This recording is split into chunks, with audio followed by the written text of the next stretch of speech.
সেই মুজিব পরিবার হত্যা করার পর থেকে কিন্তু হাসিনা আর রেহানাকে ভারতে বসে এরা দুধ কলা খাইয়ে পুষেছে বাংলাদেশের বিরুদ্ধে।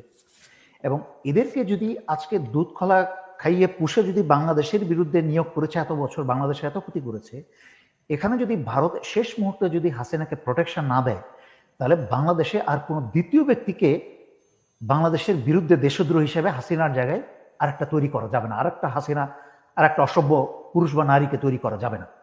ভারতের এবং স্বৈরাচারী শেখ হাসিনার পুরো যে অবকাঠামোটা সেটা অটুট থাকে, যার কারণেই কিন্তু আজকে প্রধান উপদেষ্টা প্রফেসর ইউনূস বিশ্ববরেণ্য ব্যক্তি হওয়ার পরেও কিন্তু উন্মুক্ত প্রমাণিত, সমগ্র জাতির সামনে আন্তর্জাতিকভাবে প্রমাণিত যত আয়নাঘরের খুনি আছে, ডিজিএফআই প্রধানরা এবং চোর বদমাশ গুন্ডা সকল লেভেলের ক্রিমিনালরা কিন্তু যার যার জায়গায় বসে আছে।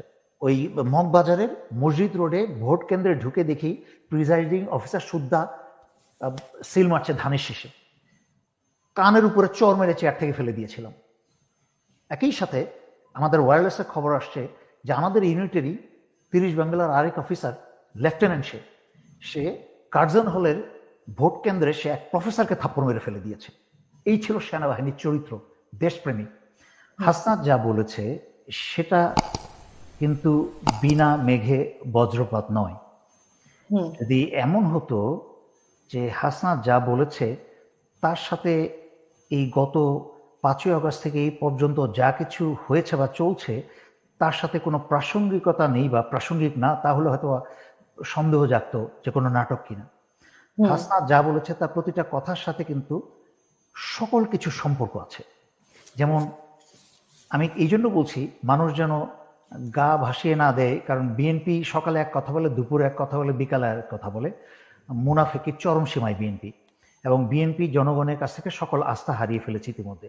সুতরাং বিএনপি কি বললো না বললো সেটা নিয়ে আমি সময় নষ্ট করতে চাই না কথা বলে, কারণ বিএনপি নিজেদেরই কোনো ভিত্তি নেই। তো আমি বলছি যে দেখেন, এই সেনাপ্রধান গত 16 বছর কিন্তু এই সেনাপ্রধান বিভিন্ন র্যাঙ্কে এবং স্বৈরাচারী শেখ হাসিনার আত্মীয় হয়ে বিভিন্ন র্যাঙ্কে সুবিধা নিয়ে কিন্তু আজকে এই পর্যায়ে আসছেন। আল্লাহ ওনাকে 5ই আগস্ট উনি তুলে দিয়েছেন না, আমি সেটাই বলতে যাচ্ছি, ব্যাখ্যা করছি। উনি একটা হচ্ছে আপনি দান খয়রাত করবেন, নিজের ইচ্ছা নিজের মন থেকে আপনি দান খয়রাত করেছেন। আর একটা হচ্ছে আপনি বাধ্য হয়ে ঠেকায় পড়ে দান খয়রাত করেছেন। আর তার চেয়েও খারাপ অবস্থা হচ্ছে আপনার মাথায় কেউ পিস্তল ধরেছে যে আপনাকে মানুষ লোক দেখানোর জন্য দান খয়রাতটা করতে হবে। সুতরাং বিষয় কি ভিন্ন রকম না? স্বেচ্ছায় দান খয়রাত আর বিপদে পড়ে ঠেকায় পড়ে দান খয়রাত, দুটো তো এক জিনিস নয়। যদি উনি সত্যিকার অর্থেই, তারপর আমি যেদিকে যাচ্ছিলাম এই কথাটা বলিনি, তাহলে আবার খেয়ে হারিয়ে ফেলবো। সোজা কথা হচ্ছে যে 16 বছরে ওনার বিভিন্ন ভূমিকার কথা যদি বাদেই দিই, শুধু 5ই আগস্ট থেকে ধরি, কি করে ছাত্রদের এই বিপ্লবকে ছিনিয়ে নিয়ে আসিফ নজরুলকে দিয়ে তড়িঘড়ি করে সরকার গঠন করা 2-3টা ছাত্র নেতাকে নিয়ে সংবিধানের অধীনে, কোনো কিছুই কিন্তু পরিকল্পনার বাইরে হয়নি। আপনাকে বুঝতে হবে বিপ্লব মানে হচ্ছে সবকিছুই মানে জাত অবস্থা, কোনো কিছুই শৃঙ্খলার মধ্যে না, কোনো কিছুই নিয়ন্ত্রণের মধ্যে না, সেটার নাম হচ্ছে বিপ্লব। কেউ কারোর কথা শুনছে না, কি হচ্ছে কেউ জানে না। তার মাঝখানে অত্যন্ত পরিকল্পিতভাবে যখনই স্বৈরাচারী শেখ হাসিনা একদিকে অজিত দোভালের নির্দেশে সেনাপ্রধান স্বৈরাচারী শেখ হাসিনাকে সেফ এক্সিট দিচ্ছে বাংলাদেশ থেকে, এবং ঠিক তখনই আসিফ নজরুল এই চতুর চালাক শেয়ালটা সে আবার ছাত্রনেতাদেরকে তড়িঘড়ি করে সে পিক আপ করে কি বলে এই বঙ্গভবনের দিকে রওনা দিয়েছে। তো পরবর্তীতে সেনাপ্রধানকে এই যে এত কিছু হলো, বিপ্লবটাকে চুরি করে নিয়ে আসিফ নজরুল একটা সরকার গঠন করলো, সারা বাংলাদেশের জনগণের মাঝখানে একটা প্রশ্ন যে এই যে উদ্ভট এনজিওর একাডেমির যত কি বলে এটাকে উপদেষ্টা এনে বসানো হলো, কারা নিয়োগ দিচ্ছে? সবারই প্রশ্ন। বিশেষ করে যারা আমরা এত বছর ধরে স্বৈরাচারী শেখ হাসিনার বিরুদ্ধে মিডিয়া যুদ্ধ করছি, যেখানে মোটামুটি প্রায় খবরই রাখি, সেখানে আমরাও জানি না এই নিয়োগটা কে দিচ্ছে। আপনিও এর সাথে ইনভলভ ছিলেন, আপনারও একই প্রশ্ন ছিল। সো এবং বরাবরই কিন্তু সেনাপ্রধান ওনাকে প্রশ্ন করা যখন করা হয়েছে এই নিয়োগগুলা কারা দিচ্ছে, আমি নাম কারো বলবো না কে, বাট আমি জানি ওনাকে প্রশ্ন করা হয়েছে অনেকবার যে এই নিয়োগগুলো কে দিচ্ছে। উনি সরাসরি একবার দুইবার না বহুবার ওইটাকে প্রত্যাখ্যান করেছেন যে কারা নিয়োগ দিচ্ছে আমি জানি না, আমাকে জিজ্ঞেস করে কোনো নিয়োগ দেওয়া হচ্ছে না, যেটা সম্পূর্ণ ভিত্তিহীন।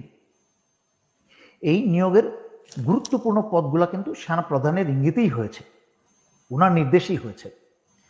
এবং এই যে যত কিছু হচ্ছে, আমি শুরু থেকে 5ই আগস্টের পর থেকে চিৎকার করে বলেছি, আমি হাসনাত, সার্জিস, বিশেষ করে সার্জিসের সাথে ফোনে যোগাযোগ করে ওর সাথে টেক্সট পাঠিয়ে ও আমাকে বলেছে ভাইয়া আপনি আমাকে ভয়েস মেল পাঠিয়ে দেন, আমি দেখে নেব, খুব ব্যস্ত। কিন্তু ওরা বাচ্চা বাচ্চা ছেলে তো ওরা বুঝতে পারেনি আসলে ওই মুহূর্তটার গুরুত্বটা কতটুকু ছিল, যার কারণেই কিন্তু গত 7 মাস বা এত মাস ধরে আমরা সাফার করছি। সেই সময় যদি বিপ্লবী সরকার গঠন হতো, সার্জিসরা যদি অন্যদিকে মনোযোগ না দিয়ে যেই ভাইয়াটা এতদিন ধরে কথা বলছে এবং সবার আগে মিডিয়া যুদ্ধ শুরু করেছে বাংলাদেশে স্বৈরাচারী শেখ হাসিনার বিরুদ্ধে, একটু গুরুত্ব দিয়ে শুনতো, তাহলে কিন্তু আজকেই পরিবেশ হয় না। তখন আমি ভয়েস মেল পাঠিয়েছি, অহংকার করি নাই যে আমি ছোট, আমরা একটা টিম হিসাবে কাজ করেছি, আমি মেসেজ পাঠিয়েছি, ভয়েস মেল পাঠিয়েছি, যেটাই কাজ করি, যেটাই কাজে লাগে, বলেছি তোমাদের বিপ্লব চুরি হয়ে যাচ্ছে, তোমরা তো মারা পড়বা, দেশও শেষ হয়ে যাবে, তোমরা জলদি বিপ্লব করো, চুপ্পুকে সরাও। কারণ এই সেনা প্রধানই কিন্তু চুপ্পুকে রেখেছে এই অজিত দোভালের নির্দেশেই। চুপ্পু হচ্ছে সাংবিধানিক কাঠামো, যেই চুপ্পু থাকলে, যেই প্রেসিডেন্টের স্বাক্ষর ছাড়া কোনো সরকারি চাকরিজীবীর কোনো চাকরি যায় না, নিয়োগও হয় না, চাকরি যায়ও না। ফার্স্ট ক্লাস গ্যাজেটেড অফিসারদের কিন্তু চাকরি খেতে হলে যদি প্রফেসর ইউনুস মাননীয় প্রধান উপদেষ্টা উনি যদি সেনা প্রধানকে বিতাড়িত করতে চায়, চাকরি থেকে বরখাস্ত করতে চায় বা অবসরে পাঠাতে চায়, তাহলে কিন্তু চূড়ান্ত স্বাক্ষরটা লাগবে কিন্তু প্রেসিডেন্টের। ওই অঙ্কটার জন্যই কিন্তু চুপ্পুকে বসিয়ে রাখা হয়েছে ওইখানে, এবং সেনা প্রধান যেন নিজের জায়গায় বসে থাকতে পারেন, এবং সেনা প্রধান নিজের জায়গায় যেন বসে থাকতে পারেন, এটা কিন্তু উনার ব্যক্তিগত ইচ্ছা না, এটা কিন্তু ওই অজিত দোভালের পরিকল্পনা, ভারতের পরিকল্পনা।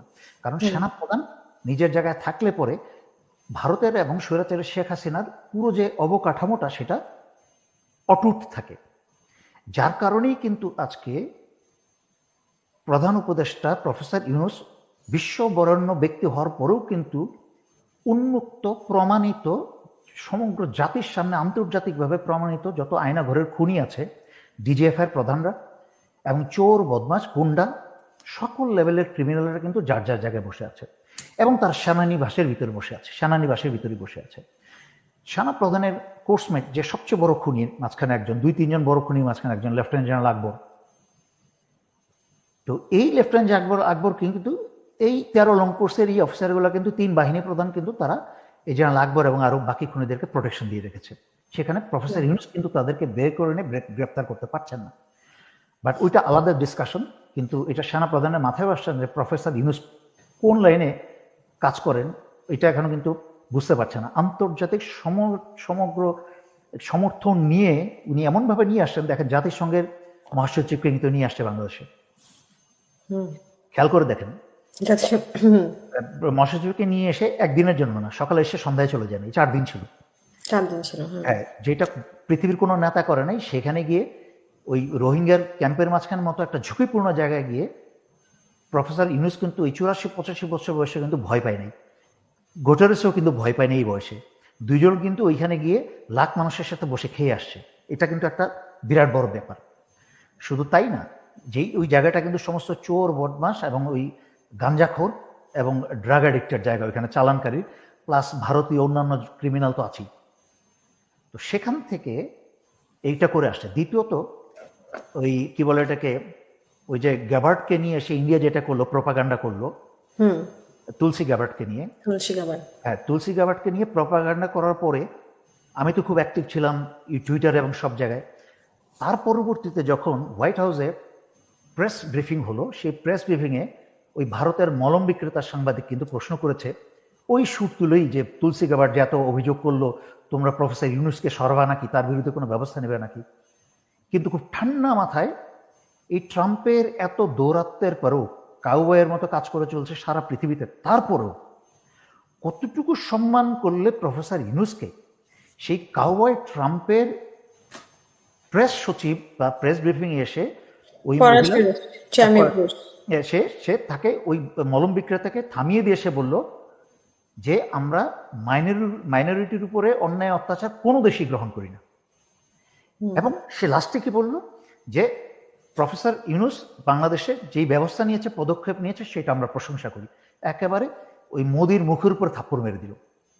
এটা কিন্তু এখনো কিন্তু আবার একদিক দিয়ে জাতিসংঘের ওই লোকটার নাম ভুলে গেলাম, জাতিসংঘের আরেকজন প্রতিনিধি উচ্চ পর্যায়ের বলে গেছে যে যখন 5ই আগস্টের আগে সেনা প্রধানকে কিন্তু তারা ইতিমধ্যে ওয়ার্নিং দিয়েছে যে তোমরা যদি গুলি চালাও তোমাদের কিন্তু জাতিসংঘের মিশন সম্বন্ধ হয়ে যাবে। হ্যাঁ, এক্স্যাক্টলি। তো সুতরাং বিষয়টা এমন না যে সেনাপ্রধান দেশকে ভালোবেসে মায়ায় মমতায় আপ্লুত হয়ে সেই দিন গুলি করে নাই। মাইনকা চিপায় পড়ে ওই দিক দিয়ে ভারতের আদেশ পালন করেছে হাসিনাকে পালাতে দেওয়ার জন্য। কারণ হাসিনা হচ্ছে রয়ের অ্যাসেট, এটাকে বুঝতে হবে বাংলাদেশের সাধারণ মানুষকে। হাসিনাকে কেন পালাতে দিল বা রয়ের এত আগ্রহ কেন? কারণ আজকে যদি এই 16 বছর বা তার চেয়ে আগে থেকে হাসিনাকে সেই মুজিব পরিবার হত্যা করার পর থেকে কিন্তু হাসিনা আর রেহানাকে ভারতে বসে এরা দুধ কলা খাইয়ে পুষেছে বাংলাদেশের বিরুদ্ধে। এবং এদেরকে যদি আজকে দুধ কলা খাইয়ে পুষে যদি বাংলাদেশের বিরুদ্ধে নিয়োগ করেছে, এত বছর বাংলাদেশে এত ক্ষতি করেছে, এখানে যদি ভারত শেষ মুহূর্তে যদি হাসিনাকে প্রোটেকশন না দেয়, তাহলে বাংলাদেশে আর কোনো দ্বিতীয় ব্যক্তিকে বাংলাদেশের বিরুদ্ধে দেশদ্রোহী হিসেবে হাসিনার জায়গায় আরেকটা তৈরি করা যাবে না, আরেকটা হাসিনা, আর একটা অসভ্য পুরুষ বা নারীকে তৈরি করা যাবে না। সেই কারণেই ভারত তার নিজস্ব স্বার্থেই হাসিনাকে প্রোটেকশন দিয়েছে।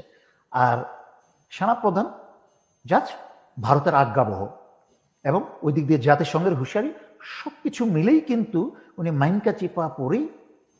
আর কারণ আরেকটা জিনিস বুঝতে হবে, মাইনকা চিপাই পরে কাজ করেছে। আর তৃতীয় জিনিসটা বুঝতে হবে, সেনাবাহিনীর যারা দেশপ্রেমী জুনিয়র লেভেলের অফিসাররা সবাই কিন্তু সেনাপ্রধানকে বলছিল যে আমরা ফায়ার করব না, আমাদের জনগণের উপরে, আমাদের ছেলে মেয়ের উপরে আমরা ফায়ার করব না।